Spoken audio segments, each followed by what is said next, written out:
La grabación.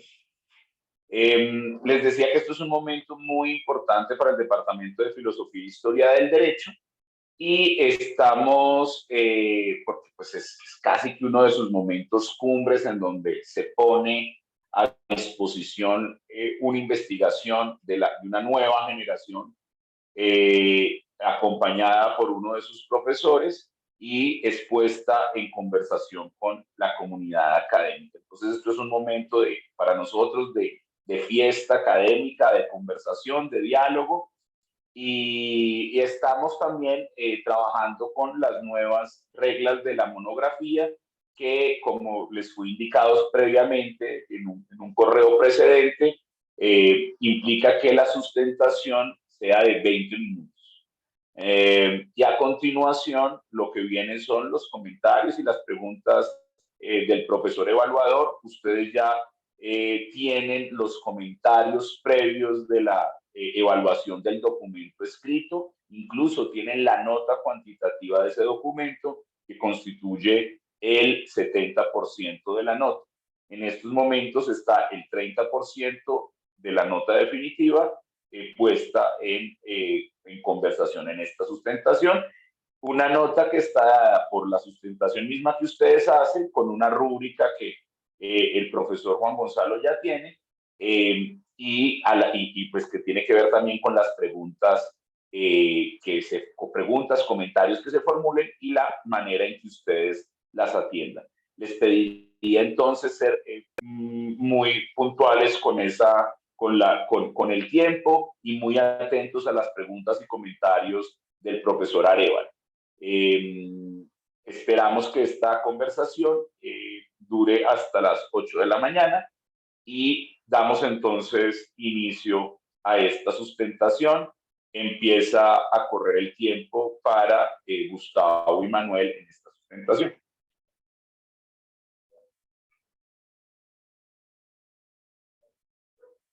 Listo, ya vamos a poner una presentación, digamos, para guiar un poco de qué va a versar Adelante. La discusión. Ya Gustavo la está compartiendo. ¿Me confirman, por favor, si se ve? La vemos. Perfecto. Bueno, entonces, bueno, la tesis, ya vieron el título, ya, digamos, vieron un poco la descripción. El contenido de esta presentación va a estar centrado primero en una introducción, digamos, que fue lo que nos motivó a escribir la tesis, cuáles fueron las razones, los conceptos utilizados, un breve, digamos, resumen de los resultados o una breve exposición de los resultados y por último unas conclusiones e interpretaciones que nos quedaron abiertas de este ejercicio de la tesis.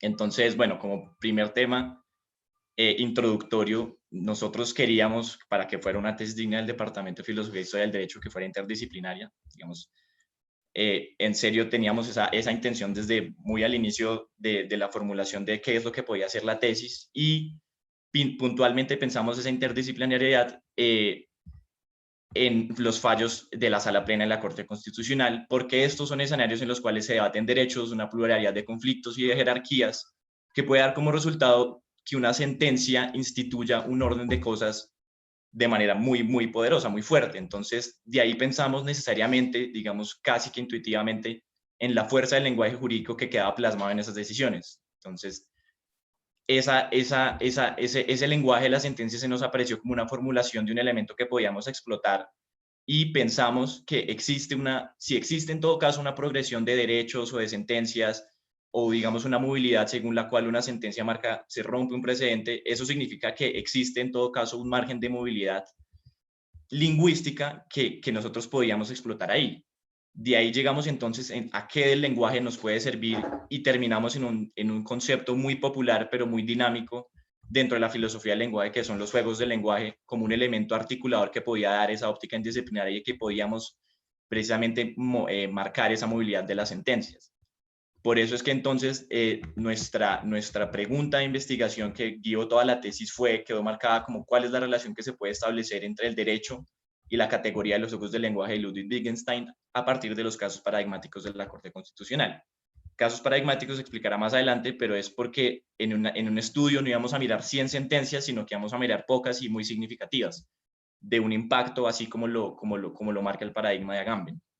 Entonces, bueno, ya entrando, este dinamismo de los juegos del lenguaje está dado incluso por el mismo contexto del que los juegos del lenguaje parten, y es que tiene que ver con una precisión del autor de que el lenguaje es algo, pues de Wittgenstein, de que el lenguaje es algo necesariamente ligado al lugar y a las circunstancias en que se produce. Entonces, hay una decisión consciente del autor de separarse, digamos, o de criticar un poco la tradición que le era contemporánea, que consideraba el lenguaje como un sistema con un valor intrínseco, en donde la apropiación del mismo era un criterio, si se quiere, algo accidental, digamos, era una interpretación lingüística que estudiaba muchos más términos de lógica formal y demás, que esta aproximación cotidiana y social que había del lenguaje. En ese sentido, en esa cotidianidad en la que se encuentra el lenguaje, se piensa la relación que constituye ese juego del lenguaje, y es, desde muy el inicio, se da la definición, bueno, una definición, digamos, no completa, pero que sirve mucho, que es los juegos del lenguaje son el todo formado por el lenguaje y las acciones con las que está entretejido. Eso no significa, digamos, de ninguna manera que el lenguaje sea aleatorio. El lenguaje en todo caso es funcional, y ahí es que se trae una noción que es muy central para la tesis, y es la noción de las reglas de entendimiento del lenguaje que trae Wittgenstein, las reglas para entender, digamos, las formulaciones lingüísticas en general. Esas reglas tienen naturalmente la limitación de aquello que están regulando, y es que en la medida en que regulan un lenguaje que tiene esas características situacionales, solo facilitan la comprensión del lenguaje a la luz de ciertos contextos, y nunca pueden dar una comprensión definida y detallada, casi se quiere como universal, de qué es lo que se está diciendo o de qué es el lenguaje en estricto sentido. Creo que la mejor manera de entenderlo, apreciarlo, es pensando desde un criterio casuístico, digamos, la inmensa cantidad de jerga o dialectos que uno encuentra a lo largo de Colombia, o incluso cuando uno viene acá a las facultades de Derecho y se instruye, digamos, sobre lo que es el lenguaje jurídico y las reglas de interpretación. En todo caso, uno encuentra muchísimos escenarios de vaguedad conceptual. Entonces ahí pusimos unos cuantos. ¿Qué es la vida para el derecho? La buena fe contractual a la buena fe comercial. Eso es manifiestamente ambiguo, la capacidad jurídica. Entonces, digamos, si el derecho se expresa a partir de esos conceptos, y si el lenguaje, si existe una expresión lingüística que es capaz de expresar el lenguaje de esa manera, ¿por qué el derecho tendría que ser ajeno a, digamos, dicha definición o a dicha aproximación del lenguaje? Por eso es que nosotros nos volcamos de ahí y en adelante en la tesis en los escenarios de indeterminación del lenguaje en el derecho, y buscamos entonces autores dentro de esa misma academia que lograran, digamos, abordar esos temas. El primero que, pues, por suerte, uno de los pesos pesados, Herbert Hart, filósofo y abogado, trata los temas del lenguaje en el derecho desde muy distintas áreas. Y más allá de la relación que uno pueda trazar entre Hart y la filosofía del lenguaje, que yo siento que podría ser muy enriquecedora para estudios posteriores, en el sentido en que Hart estaba en el círculo académico que estaba tocando esos temas, que era contemporáneo de la mayoría de los filósofos del lenguaje relevantes que tocamos en esta tesis, que estaba pues en Cambridge, etc. Hart parte por explicar muchos escenarios de la legalidad lingüística, y principalmente dos reglas que nos sirvieron mucho para la interpretación de las sentencias. La primera es que las reglas jurídicas tienen un nivel de distanciamiento porque se refieren a clases de cosas o de personas y no a personas en específico. Eso tiene sentido con lo que dice Hart, de que las reglas solo dan una dirección y son las personas, digamos los funcionarios judiciales, los que tienen un deber de descifrar esos escenarios específicos, porque hay un distanciamiento entre la enunciación y el evento concreto en todas las ocasiones que una norma jurídica es enunciada. El segundo es la vigencia de las reglas es prolongada en el tiempo, y ahí es que surgen los imprevistos. Por ejemplo, si algo nos ha enseñado el COVID o la pandemia, es que la adaptatividad de las normas jurídicas a las necesidades digitales ha significado ese precisamente escenario de no previsión del legislador. Nosotros reconoceríamos un criterio adicional que Hart no reconoce expresamente, y es que las normas dependen mucho de la voluntad del legislador, y el legislador es necesariamente temporal. Ahí existe otro escenario de indeterminación muy grande de cara a posibles casos. Entonces, para finalizar, digamos, con todo esto que sacamos de Hart, nos quedamos con un elemento central en su teoría y en nuestra tesis, que es los escenarios de certeza y de penumbra. Entonces, que son tan populares, digamos, en la teoría del derecho. Digamos. Entonces, Hart dice que dentro de la discrecionalidad judicial hay un núcleo duro de significado que se compone de los casos de fácil interpretación que implican casi que la aplicación de un silogismo. Si sucede A, entonces B, y hay unos escenarios de zona de penumbra en donde la discrecionalidad va a tener que ser mucho más alta, por cuanto, digamos, la regla jurídica no está tan claramente decantada de qué manera se tiene que aplicar.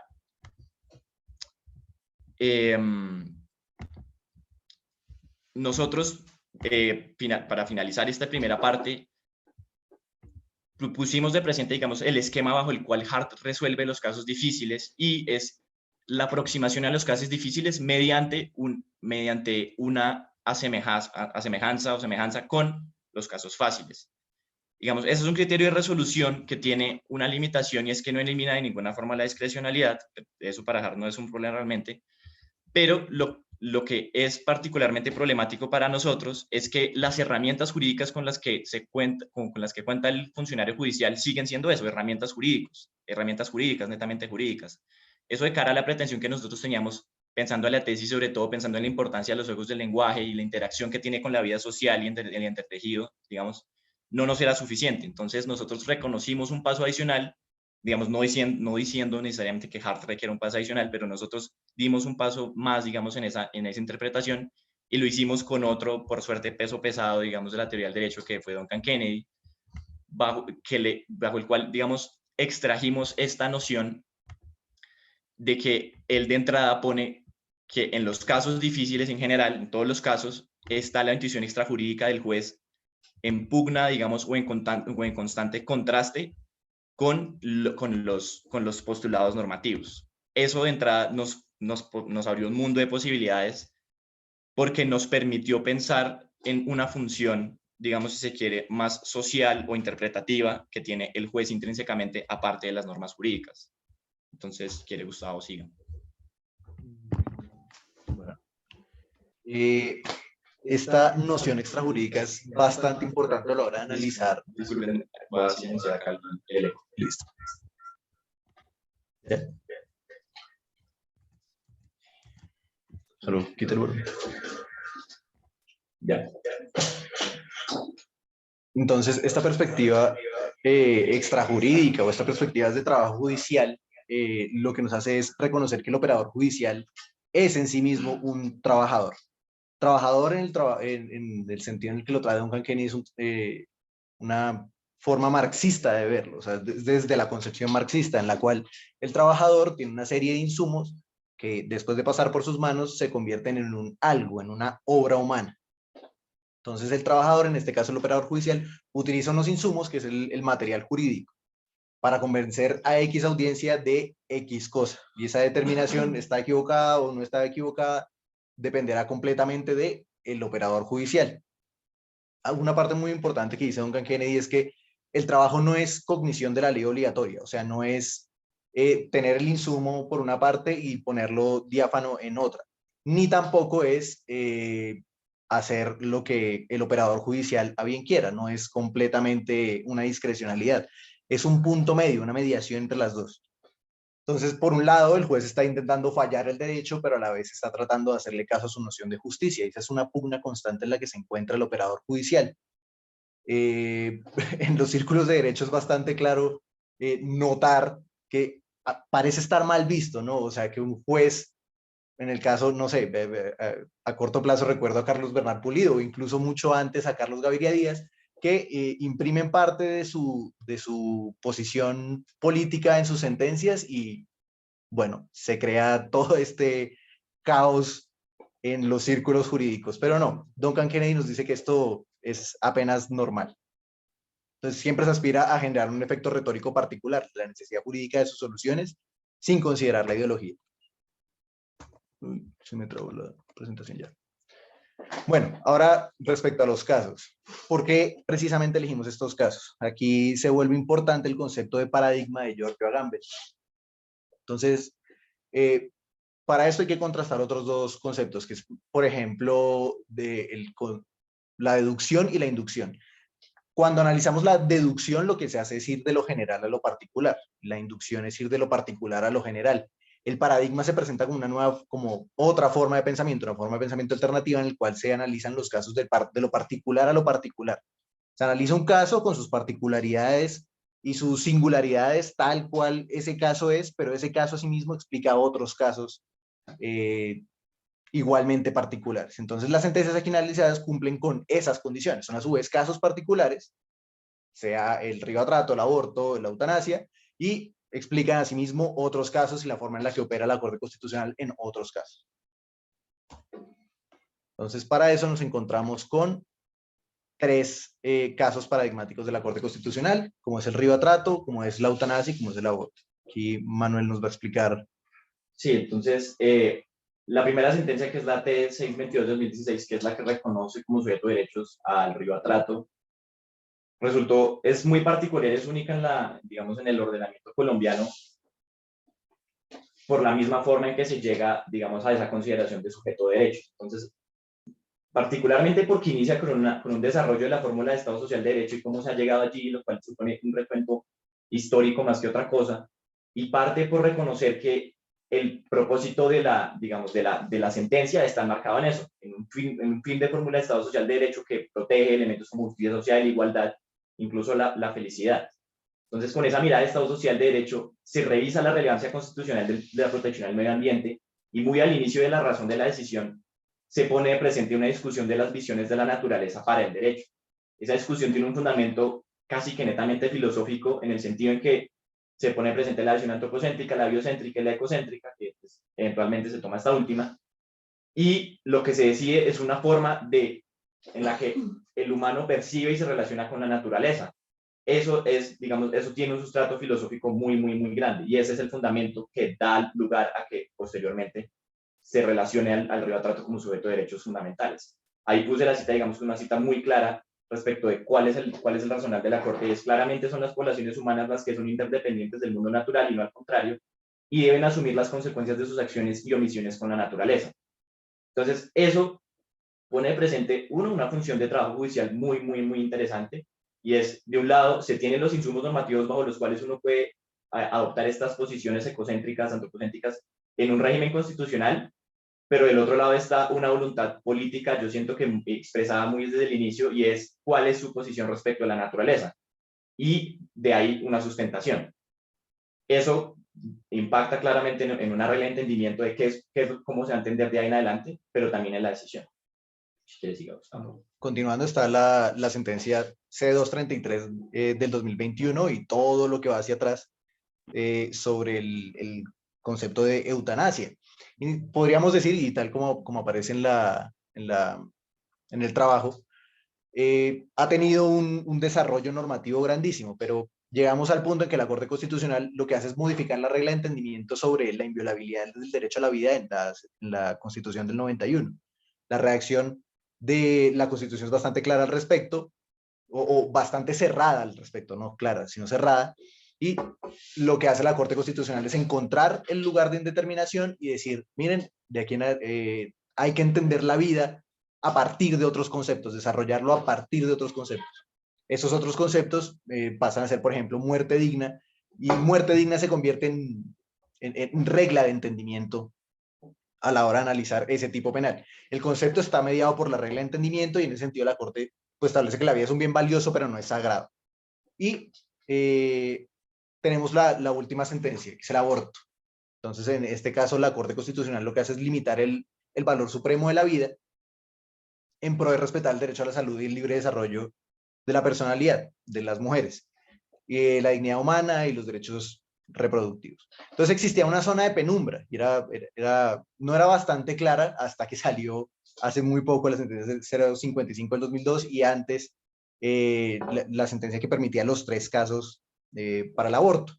Lo que se hace es, con estas 2 sentencias, es reducir el campo de entendimiento al reconocer que la dignidad humana y la salud sexual y la libertad sexual y reproductiva hacen parte de la construcción del concepto. ¿Qué fue? No sé por qué no me deja compartir las otras diapositivas. Qué extraño. Sí, diga las conclusiones. Ya. Entonces, finalmente, como conclusiones, tenemos que el derecho en sí mismo ahí tiene una indeterminación jurídica, como lo explicó Manuel a partir de Herbert Hart, pero también tiene una indeterminación lingüística. Y cada que se hacen sentencias y cada que se expiden leyes, lo que se hace es generar cada vez más una delimitación lingüística. Entonces, con el mismo acto que la norma jurídica ordena cierta determinación, también ordena la manera en que se entienden los conceptos con los que la determinación opera. Se construye las reglas de entendimiento constantemente. También tenemos que incluso los casos claros integran los juegos del lenguaje y por lo tanto están siempre abiertos. Entonces, uno cree siempre que no, ese concepto ya está decantado por la Corte Constitucional, ese concepto ya lo decantó la Corte Suprema de Justicia, pero va a haber uno y no es así. O sea, siempre pueden haber y siempre hay espacios de indeterminación para que el operador judicial cree nuevos, digamos, para que decante nuevamente el concepto. Entonces siempre puede cambiar. Entonces eso nos lo enseñó bastante claro el caso del aborto. Y finalmente tenemos que las decisiones analizadas no solo deciden el derecho al definir los límites de la discusión, sino que corresponden también a la voluntad política de los magistrados. Y eso, otra vez, como lo mencionamos en la exposición, parece ser un tema tabú en el derecho, pero es bastante claro que los magistrados ejercen en esa indeterminación su voluntad política. Y es eso. Sí, de pronto como ya unos elementos adicionales de qué es lo que nos deja la tesis o cuáles serían unas posibles aproximaciones futuras a la tesis. Siento yo que nosotros nos metimos en un campo de filosofía, o sea, desde juegos del lenguaje, pero en general de filosofía del lenguaje, que tiene muchísimas discusiones que no están definidas y que son discusiones de debates a muerte el día de hoy. Entonces, preguntas muy interesantes respecto a este mismo planteamiento se pueden pensar en otros conceptos dentro del campo lingüístico, e incluso dentro de otros conceptos del mismo Wittgenstein, como por ejemplo, digamos, la noción de semántica de verdad que él tiene en el Tractatus, que es una noción completamente opuesta a la que nosotros presentamos con el concepto de filosofía del lenguaje. Siento yo que nosotros, pues, digamos, por supuesto que no, tampoco porque era el propósito o tampoco por la extensión, no revisamos a profundidad funciones de las propias expresiones lingüísticas o semánticas o sintácticas que pueden tener injerencia central en la definición de conceptos a la hora de estudiar una sentencia. Siento yo que esta es una aproximación inicial que puede ser ahondada, digamos, de distintas formas, solo desde el campo o sea, poniendo esto de presente solo desde el campo de la filosofía del lenguaje. No sé si muy bien. Muchas gracias, Manuel, Gustavo. El tiempo ha finalizado, los 20 minutos se han acabado. Pues yo no escucho a Juan Felipe. ¿Me están escuchando? Ya, sí, ahora sí. Les comentaba que el tiempo se ha acabado, los 20 minutos se han acabado. Si les parece, dejamos de compartir la pantalla y escuchamos al examinador de este trabajo, el profesor de argumentación jurídica, el doctor Juan Monsalvo Aregui.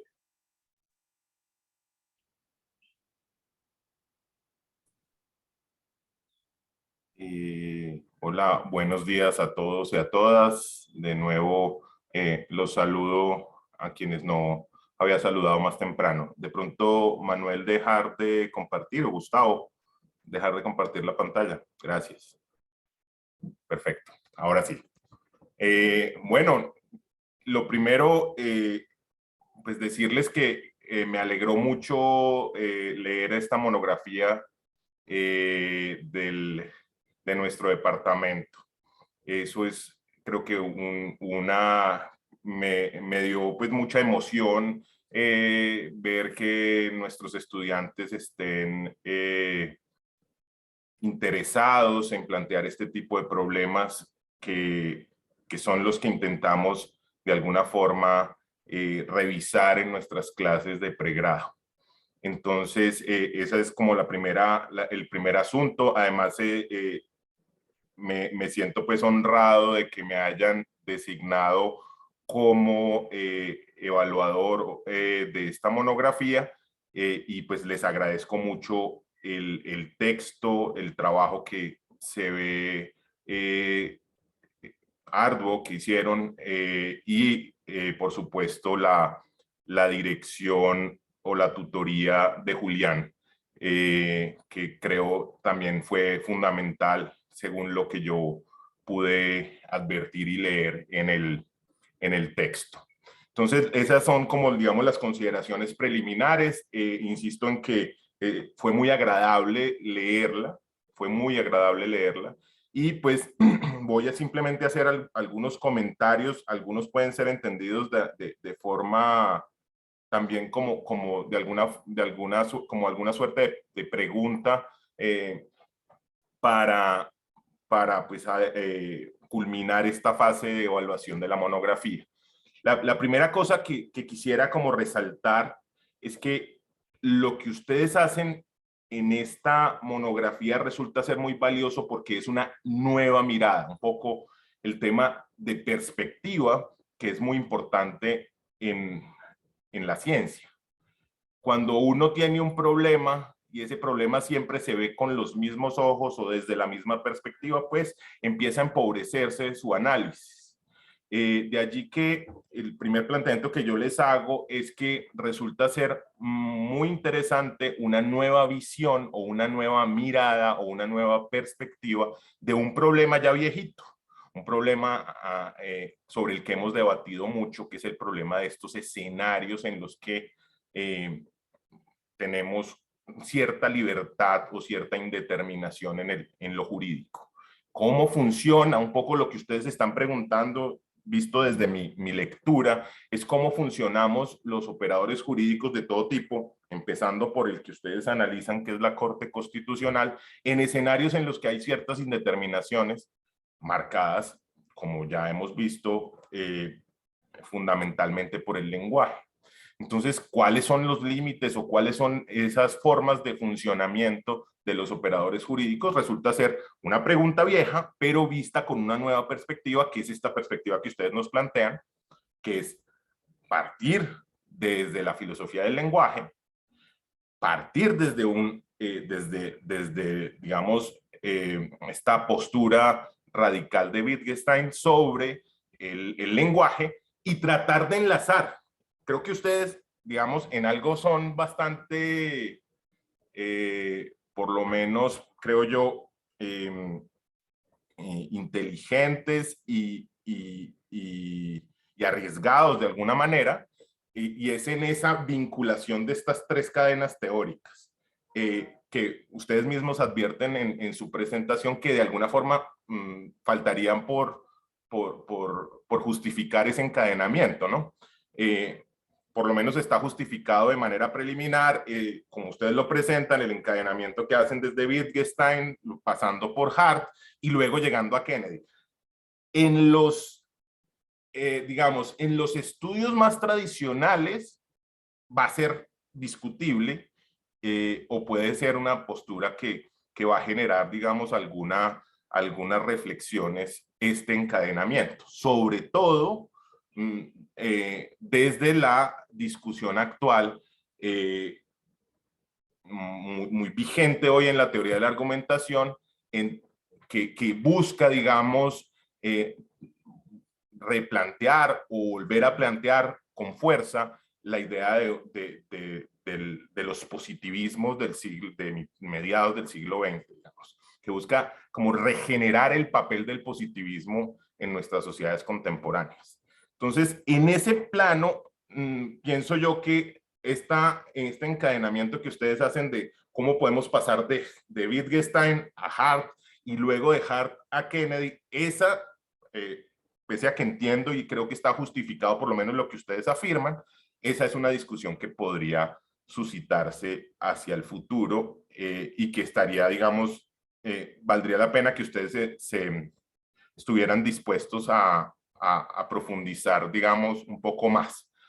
Y también, o fundamentalmente, en la discusión sobre la filosofía moral que está,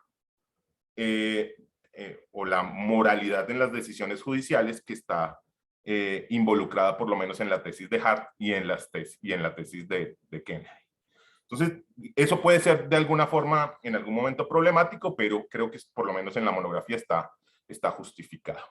Lo otro que quería mencionar es que ustedes hacen una reflexión que parece ser bien descriptiva, y yo creo que ese era el objetivo también y el límite del trabajo, ser descriptivos y no tomar partido. Creo que allí hay un par de frasecitas en la monografía que yo quitaría, que diría, por ahí se les salió en algún momento en el tema de algún análisis de la decisión judicial que estaban estudiando, decir que en todo caso estaban de acuerdo con el fondo de la decisión. Creo que esa fue una traición un poco del subconsciente en el tema de ser descriptivos y tratar de presentar un panorama sin haber tomado partido. Y la reflexión que yo haría al respecto es que está, digamos, bien la idea de describir. Sin embargo, quisiera yo, por lo menos, escuchar de parte de ustedes un poco la reflexión que les deja el estudio y la escritura de la monografía en relación con cuál es el papel que cumple, digamos, el derecho escrito, lo que en algunos escenarios se ha llamado derecho positivo, no solamente el derecho positivo de estirpe legal, sino también el derecho positivo constitucional para el caso. Es decir, la escritura de los artículos, el papel que cumple esa escritura y esa producción jurídica que se da a través de escenarios, digamos, de constitucionales, o en este caso de algunos de reforma constitucional y algunos de Asamblea Nacional Constituyente. ¿Cuál es el papel que juega o cuál es el papel que terminaría jugando en una sociedad el derecho positivo, por ejemplo el constitucional, cuando los operadores gozan, digamos, de tal libertad que les permite reconfigurar absolutamente el lenguaje? Y de allí entonces amarro estos conceptos que les planteé también en el escrito que entregué de evaluación, que es un poco cuál es el papel de la sintaxis, de la pragmática, es decir, del sentido práctico de cómo se usan las palabras, de la semántica, que lo mencionó Manuel ahora, también es uno de los campos del estudio de la filosofía del lenguaje, en este entramado, pensando como en reglas de segundo nivel que de alguna forma limiten a los jueces en escenarios de total libertad. Y esto lo pienso un poco en el tema de algunas discusiones muy viejas en el departamento y en nuestro entorno jurídico. Les cuento que nosotros hace muchos años teníamos planteada la discusión en filosofía del derecho o en teoría jurídica entre formalistas y antiformalistas. Y en esa discusión uno pensaba quiénes son los formalistas y quiénes son los antiformalistas, y pensaba de alguna forma que lo progresivo en derechos era antiformalista y la regresión en derechos era formalista. Esa era como un imaginario inicial. Y eso entró en crisis en razón de pues que esas dinámicas no parecen ser así de secuenciales y no es tan fácil identificar cuando alguien es formalista o antiformalista, o esos roles van cambiando según los ciclos en los que uno se vuelve conservadurista de sus propias reglas generadas desde el antiformalismo.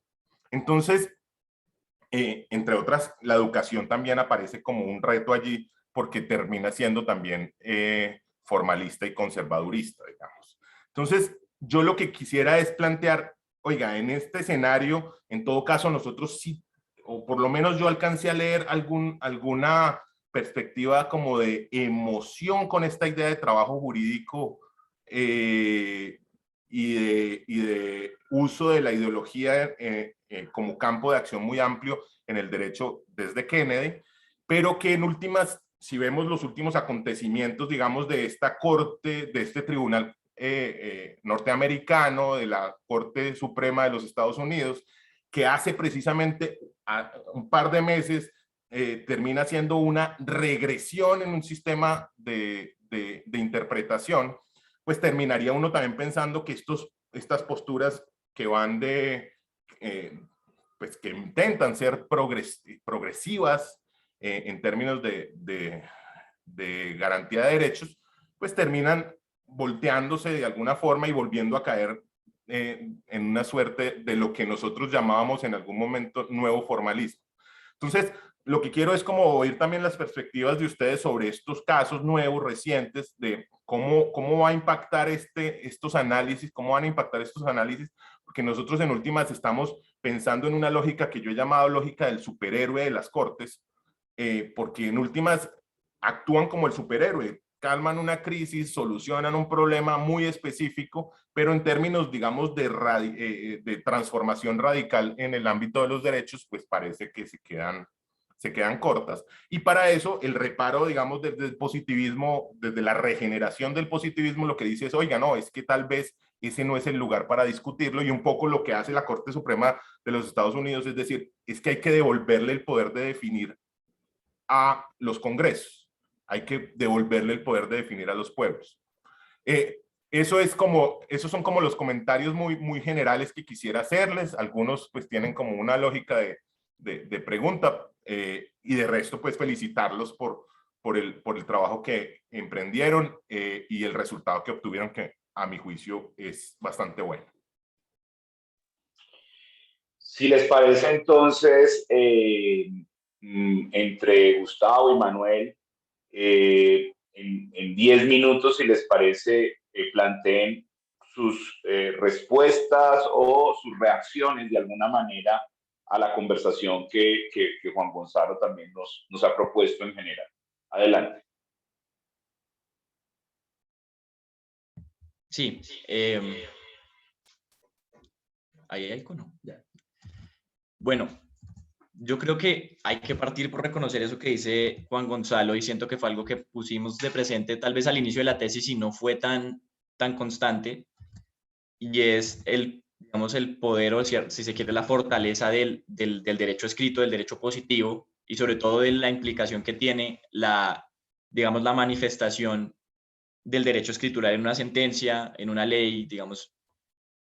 De ahí, digamos, hay que partir, digamos, para reconocer esta relevancia de cara a hacer cualquier análisis lingüístico. Sin embargo, digamos, como buenos kennedianos en este punto, nosotros reconocemos en primer lugar esta creencia de que en todo caso, desde las teorías, digamos, más clásicas como liberalismo, conservadurismo, en definitiva las ideologías de cualquier tipo influencian ampliamente la creación judicial, de cualquier tipo, sean sentencias judiciales o incluso las leyes, como la composición del Congreso no es un secreto, que varía dependiendo, digamos, del espectro político del pueblo en un determinado momento electoral. Y en ese sentido, los fallos y digamos, las decisiones escritas y las leyes escritas tienen también esa influencia de cargadas de tintes políticos.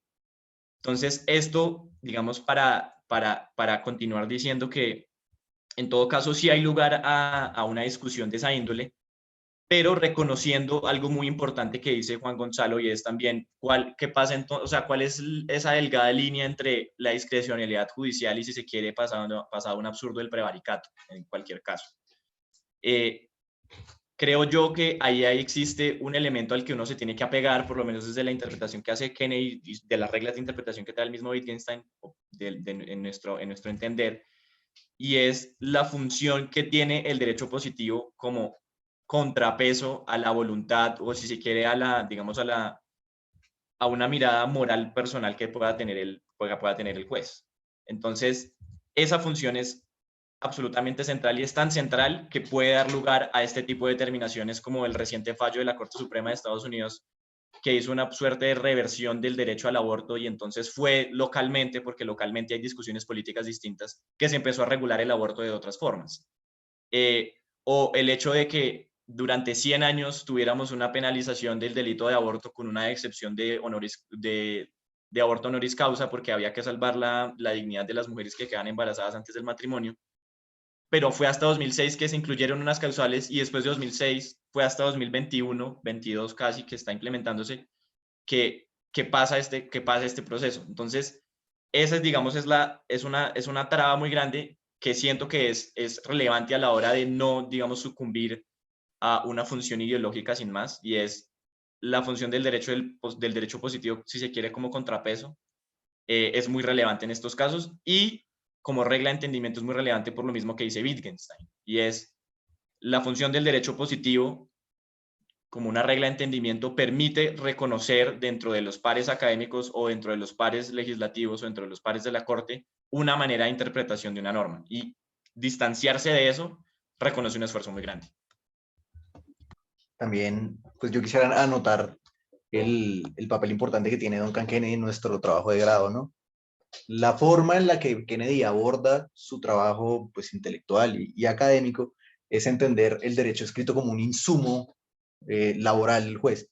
Entonces, de cualquier forma, siempre será necesario ese insumo, esa aprehensión normativa para que funja como herramienta del operador judicial. También podemos encontrar la relevancia desde Hart también, como que el derecho escrito es finalmente un marco normativo, que tiene zonas de penumbra y zonas de claridad. Y es ahí, en esas zonas de penumbra y en esas zonas de claridad, o mejor dicho, es ahí que el derecho positivo crea genuinamente las zonas de claridad y las zonas de penumbra. Sin el derecho positivo no hay ni siquiera la posibilidad de generar la indeterminación. No hay ni siquiera una indeterminación, hay nada, por así decirlo. El derecho positivo genera esa indeterminación y es la indeterminación la que sirve como base de trabajo del juez.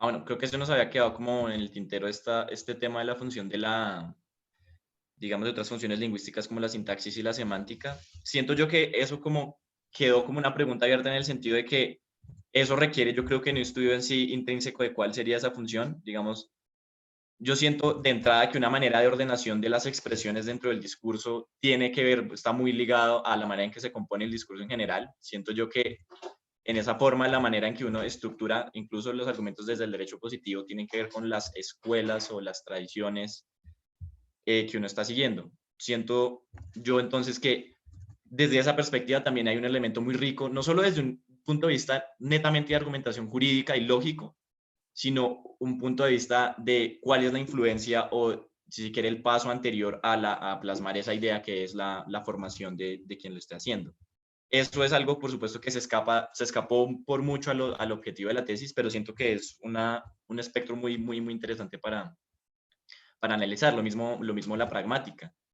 Incluso desde la pragmática, no solo digamos, la puesta práctica o disposición de la sentencia, sino qué es lo que pasa con las sentencias una vez son expedidas. Digamos, algo no estudiado es, en la tesis, es cuál es el efecto que tuvo la sentencia del Ribatrato en la protección de derechos en ese caso. Pues creo que muy poco o muy bajo. Estamos pendientes del aborto, de la eutanasia también está ahí. El punto es, estos efectos que pueda tener la sentencia desde un punto de vista lingüístico pueden ser observados, digamos, con mucho mayor detalle, y incluso los efectos que produce la sentencia de cara a repercusiones netamente sociales, que tampoco fue analizado tampoco a profundidad.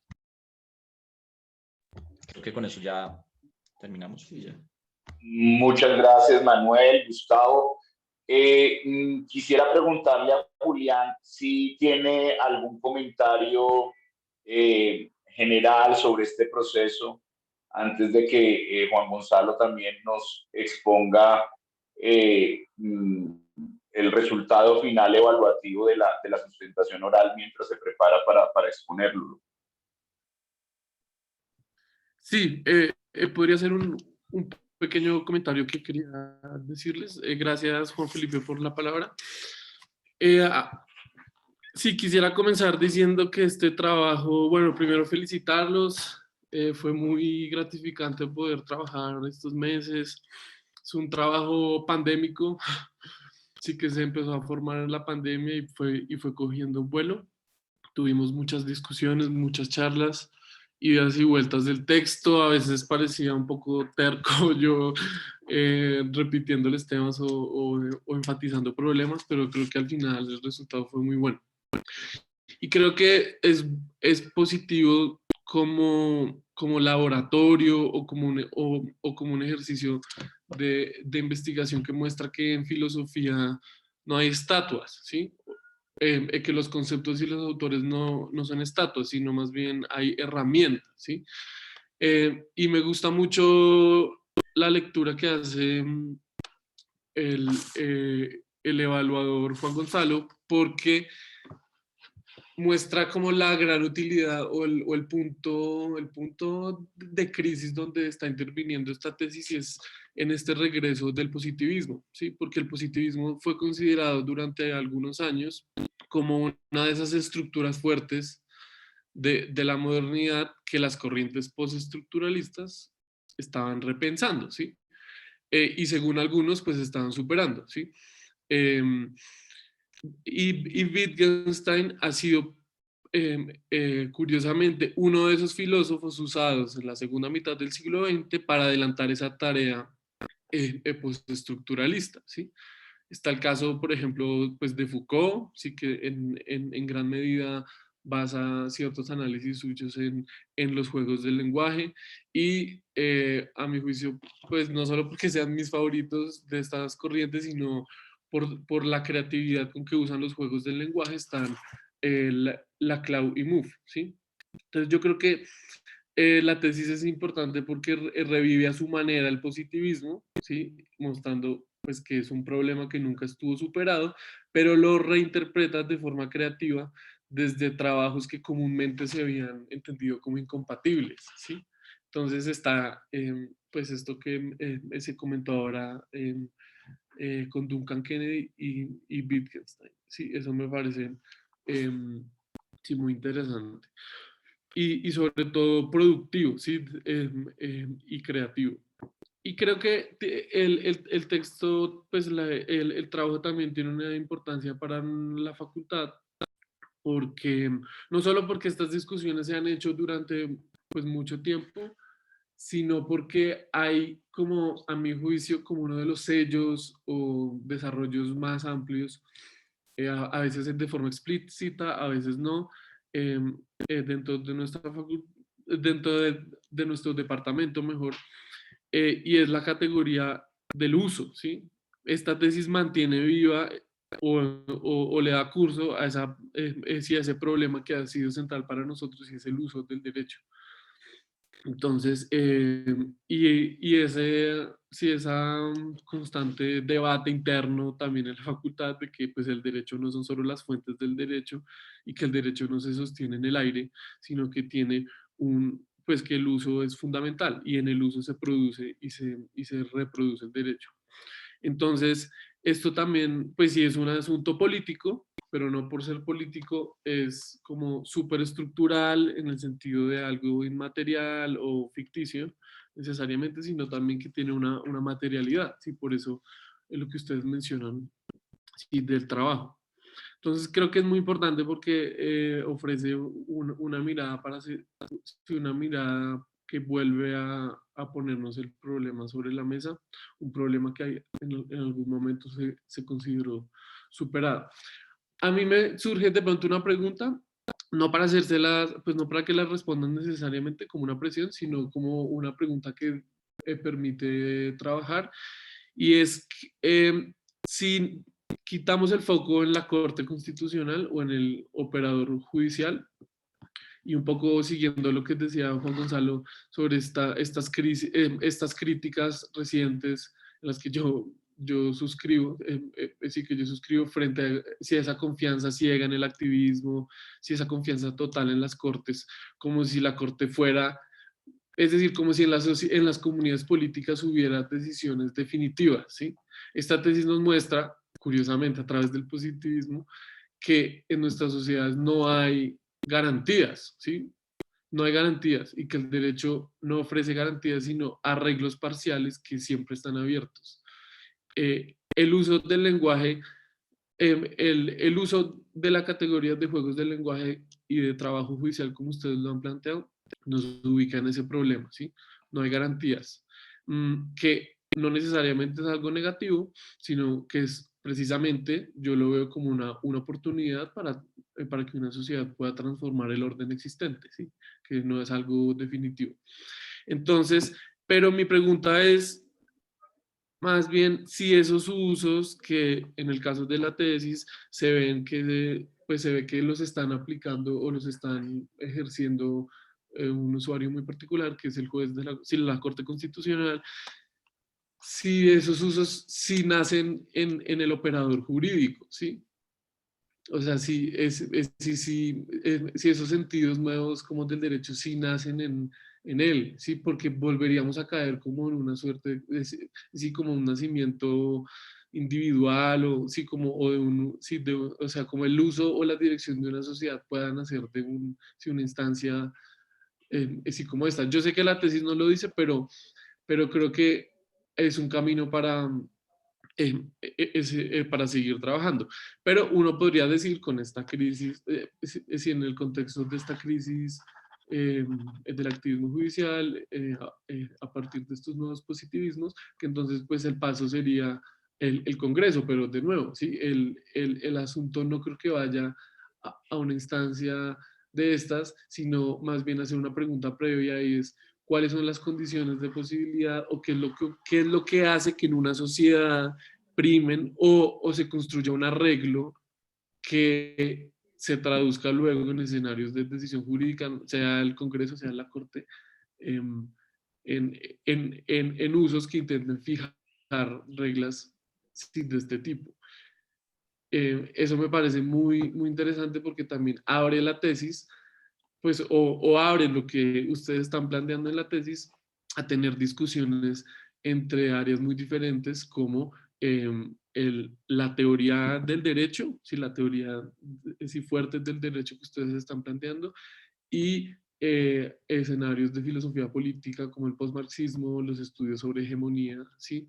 Sí, entre otros. Y me parece pues que hoy es pues en el momento de crisis como sí, de la sociedad que estamos viviendo y crisis generalizada global que estamos viviendo, estas preguntas vuelven a ser, es decir, no regresan, sino que son cada vez más importantes porque pues son espacios creativos de pensamiento para pensar pues cuál va a ser pues cuál es el lugar del derecho en estos escenarios, ¿sí? Muy bien. Y me parece en ese sentido muy pertinente, sí. Gracias. Muchas Pues y gracias. felicitaciones. Muchas gracias, Julián. Entonces, estos minutos finales se los brindamos a Juan Gonzalo para que nos haga pública la nota y la rúbrica que está dispuesta para esta sustentación. Muchas gracias, Juan Gonzalo. Ok, muchas gracias.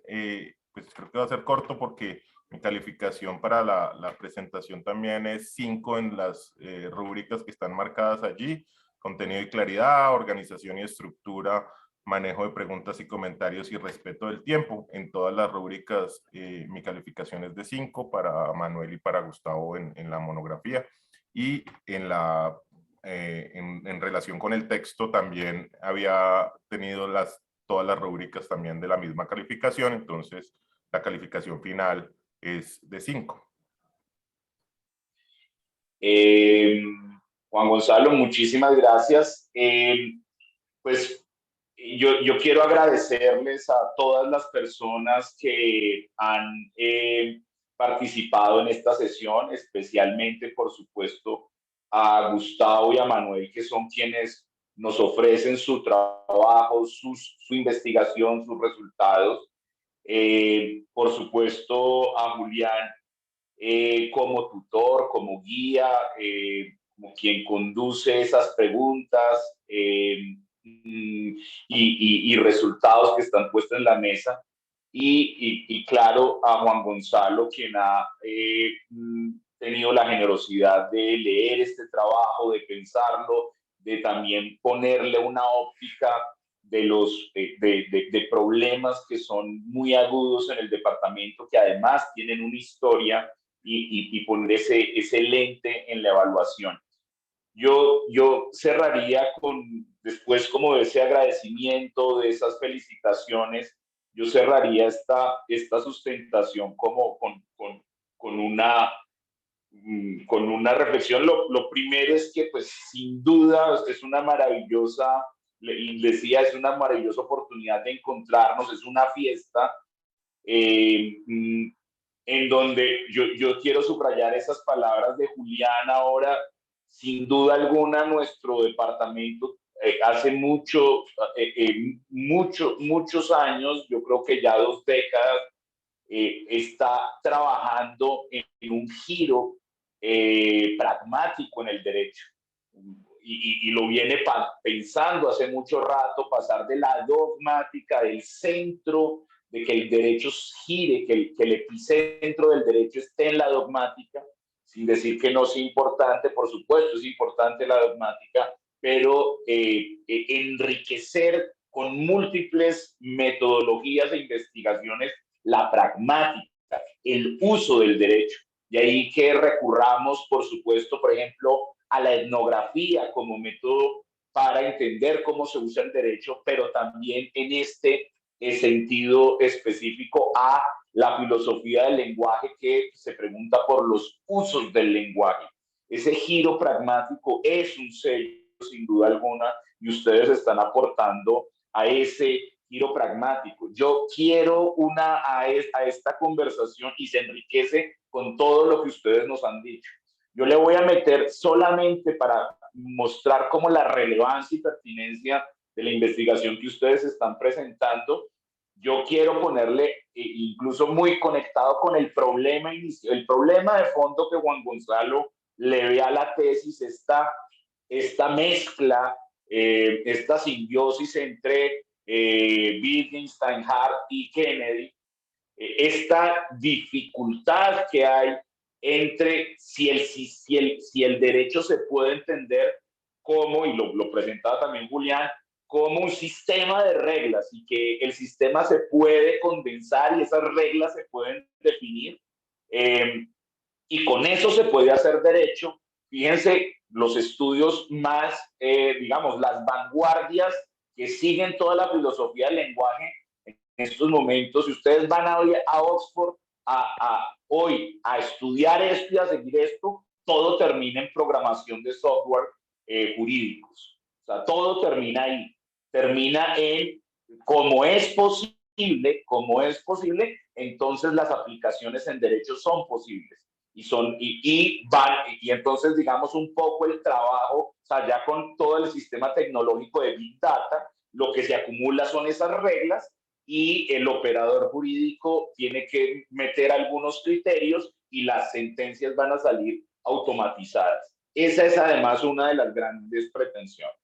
Claro, y allí la gran pregunta es que ahí se diluye la voluntad, en